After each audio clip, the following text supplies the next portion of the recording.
America की तिजोरी में रखा जर्मनी का सोना क्या अब सुरक्षित नहीं रहा? यह सवाल अचानक इसलिए उठा क्योंकि दुनिया की दूसरी सबसे बड़ी गोल्ड होल्डिंग रखने वाला देश जर्मनी अब खुद सोचने पर मजबूर हो गया है। क्या 120 बिलियन पाउंड से ज्यादा का गोल्ड डोनाल्ड ट्रंप के अमेरिका में रखना सही फैसला है? पहली नजर में यह एक रूटीन स्टोरेज अरेंजमेंट लगता है, लेकिन असली कहानी इससे कहीं बड़ी है, क्योंकि बात सिर्फ सोने की नहीं है, बात भरोसे की है। जर्मनी ने अपने कुल 3,552 टन गोल्ड में से 1,236 टन सोना न्यूयॉर्क के फेडरल रिजर्व में रखा हुआ है।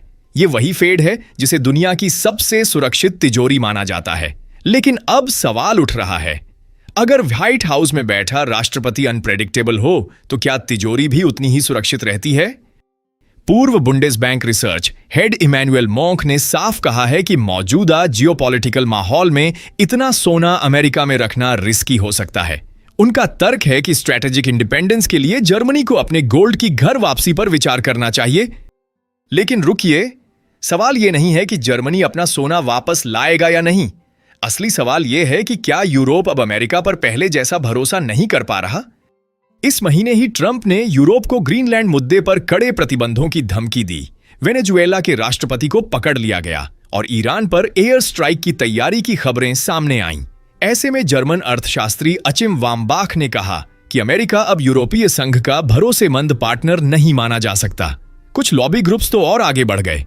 यूरोपियन टैक्सपेयर एसोसिएशन के प्रमुख माइकल जैगर ने चेतावनी दी कि ट्रंप अनप्रेडिक्टेबल हैं और राजस्व बढ़ाने के लिए कुछ भी कर सकते हैं। उनका डर साफ है, अगर हालात बिगड़े तो क्या बुंडेसबैंक अपने ही गोल्ड तक पहुंच पाएगा? और अब कहानी में सबसे दिलचस्प मोड़ आता है। जर्मनी के चांसलर फ्रीडरिक मेर्च फिलहाल सीधे टकराव से साफ बचते नजर आ रहे हैं। बाहर से देखें तो सब संतुलित लगता है। उन्होंने इटली की प्रधानमंत्री जॉर्जिया मेलोनी के साथ मिलकर ट्रंप के बोर्ड ऑफ पीस में शामिल होने की इच्छा जताई, लेकिन साथ ही संवैधानिक बाधाओं का हवाला देकर एक सुरक्षित दूरी भी बना ली, यानी पब्लिक स्टेटमेंट्स में शांति, सहयोग और कूटनीति की भाषा, लेकिन बैकग्राउंड में साफ तौर पर रणनीतिक चिंता। हालांकि सभी एक्सपर्ट इस कदम के पक्ष में नहीं हैं।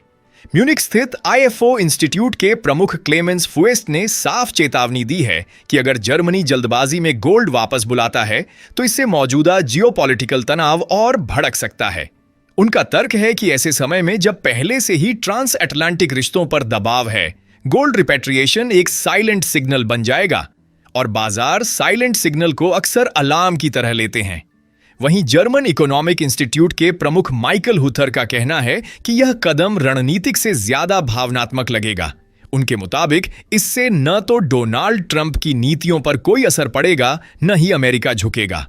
उल्टा संदेश यह जा सकता है कि जर्मनी घबराहट में निर्णय ले रहा है, और वित्तीय दुनिया में घबराहट सबसे महंगी मुद्रा होती है, क्योंकि एक बार भरोसा डगमगाया तो पूंजी बहुत तेजी से दिशा बदलती है।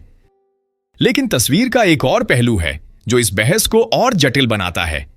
गोल्ड की रिकॉर्ड कीमतें। 2024 के अंत से जर्मनी के कुल गोल्ड रिजर्व की वैल्यू लगभग 270 बिलियन यूरो से बढ़कर 450 बिलियन यूरो तक पहुंच चुकी है। यानी कागज पर जर्मनी की साइलेंट वेल्थ अचानक विस्फोटक रूप से बढ़ गई है। यह सिर्फ तिजोरी में रखा धातु नहीं रहा, यह बैलेंस शीट की शक्ति, करेंसी की विश्वसनीयता और संकट के समय आखिरी ढाल बन चुका है। यही वजह है कि कुछ लोग कहते हैं, जब एसेट इतना बड़ा हो जाए तो उसकी लोकेशन भी उतनी ही राजनीतिक हो जाती है, क्योंकि गोल्ड को छूना मतलब सिग्नल भेजना, और सिग्नल का मतलब है शक्ति संतुलन। इतिहास गवाह है, जब भी देश अपने गोल्ड की लोकेशन पर खुली बहस करने लगते हैं तो मामला सिर्फ सुरक्षा का नहीं होता, यह संकेत होता है कि वैश्विक व्यवस्था में भरोसे की परतें बदल रही हैं। इंडिया ने भी हाल के वर्षों में अपने कुछ गोल्ड रिजर्व को लंदन से वापस मंगवाया था, जिसे पहले बैंक ऑफ इंग्लैंड की तिजोरी में रखा गया था।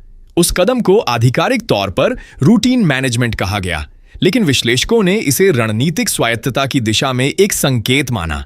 यही वजह है कि जब देश अपने गोल्ड की लोकेशन पर खुलकर बहस करने लगते हैं तो मामला सिर्फ धातु का नहीं रहता, यह भरोसे, नियंत्रण और वैश्विक शक्ति संतुलन का संकेत बन जाता है। दोस्तों, जर्मनी के पास दुनिया का दूसरा सबसे बड़ा गोल्ड रिजर्व है, जो कुछ समय पहले तक 3,351 टन था, पर अब 3,552 टन पहुंच चुका है। उससे आगे सिर्फ एक देश है, यूनाइटेड स्टेट्स, जिसके पास 8,133 टन से ज्यादा सोना है। लेकिन असली कहानी मात्रा की नहीं, लोकेशन की है। जर्मनी का 1,236 टन गोल्ड आज भी न्यूयॉर्क में federal reserve bank of New York की तिजोरी में रखा हुआ है, जिसकी वैल्यू लगभग 164 बिलियन यूरो आंकी जा रही है। दशकों से यह व्यवस्था भरोसे का प्रतीक मानी जाती रही। अमेरिका सुरक्षित है, डॉलर स्थिर है और फेड की तिजोरी दुनिया की सबसे मजबूत मानी जाती है। लेकिन अब सवाल उठ रहा है कि अगर व्हाइट हाउस की नीतियां अनिश्चित दिखें, अगर जियोपॉलिटिकल तनाव तेजी से बढ़े, तो क्या वही भरोसा बिना शर्त कायम रह सकता है? जब यूरोप की सबसे बड़ी अर्थव्यवस्था के भीतर से आवाजें उठती हैं कि इतना बड़ा राष्ट्रीय खजाना विदेश में रखना रणनीतिक जोखिम हो सकता है, तो यह बहस सिर्फ बैंकिंग टेक्निकलिटी नहीं रह जाती, यह भरोसे और शक्ति संतुलन की बहस बन जाती है। आज मुद्दा यह नहीं है कि सोना न्यूयॉर्क में रहे या बर्लिन में।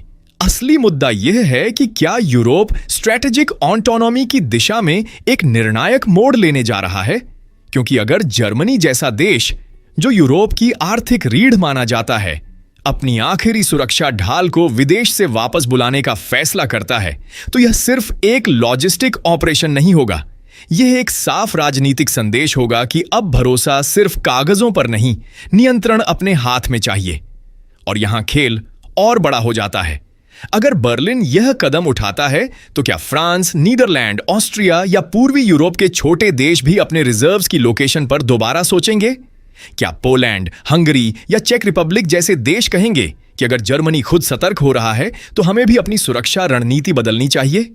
इतिहास बताता है, यूरोप में जब जर्मनी कोई बड़ा आर्थिक संकेत देता है, तो बाकी देश उसे सिर्फ नोटिस नहीं करते, फॉलो भी करते हैं। सोचिए, अगर जर्मनी गोल्ड वापस बुलाता है, तो यह बाजारों में एक मनोवैज्ञानिक झटका होगा। निवेशक पूछेंगे, क्या ट्रांस अटलांटिक भरोसा दरक रहा है? क्या यूरोप अब अमेरिका पर पहले जैसा निर्भर नहीं रहना चाहता? और अगर गोल्ड वहीं रहता है, तो विपक्ष और जनता के एक हिस्से की नजर में यह सवाल उठेगा, क्या जर्मनी जरूरत से ज्यादा भरोसा कर रहा है? यही दुविधा इस फैसले को ऐतिहासिक बनाती है। रिकॉर्ड हाई गोल्ड प्राइस के बीच जर्मनी के कुल रिजर्व की वैल्यू 450 बिलियन यूरो तक पहुंच चुकी है।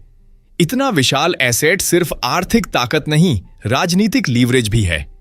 इसे छूना, हिलाना या स्थानांतरित करना, हर कदम एक संकेत होगा। आने वाले महीनों में जो भी निर्णय होगा, वह सिर्फ तिजोरी का पता नहीं बदलेगा, वह यह तय करेगा कि यूरोप और अमेरिका का रिश्ता भरोसे की अगली मंजिल पर जाएगा या सतर्क दूरी के नए युग में प्रवेश करेगा। और अगर जर्मनी ने पहला कदम उठा लिया, तो संभव है कि पूरे यूरोप में गोल्ड रिलोकेशन की बहस छिड़ जाए, एक ऐसा डोमिनो इफेक्ट जो ग्लोबल फाइनेंशियल सिस्टम तक गूंज सकता है। अब सीधा सवाल, क्या जर्मनी को अपनी सुरक्षा ढाल घर लानी चाहिए और बाकी यूरोप को संकेत देना चाहिए, या यह कदम अनावश्यक तनाव पैदा करेगा और बाजारों में डर फैलाएगा? अगर आप जर्मनी की जगह होते तो क्या करते, भरोसा या नियंत्रण? कमेंट में साफ लिखिए, क्योंकि यह बहस सिर्फ जर्मनी की नहीं, पूरे यूरोप के भविष्य की हो सकती है। इम्माडी ददीगा को शाउट आउट लास्ट वीडियो पर टॉप कमेंट बनने के लिए। आप भी कमेंट करो, हो सकता है अगले वीडियो में आपको शाउट आउट मिल जाए। और अब स्क्रीन पर जो वीडियो है उसे जरूर देखिए, क्योंकि यह वीडियो आपको जरूर पसंद आएगी।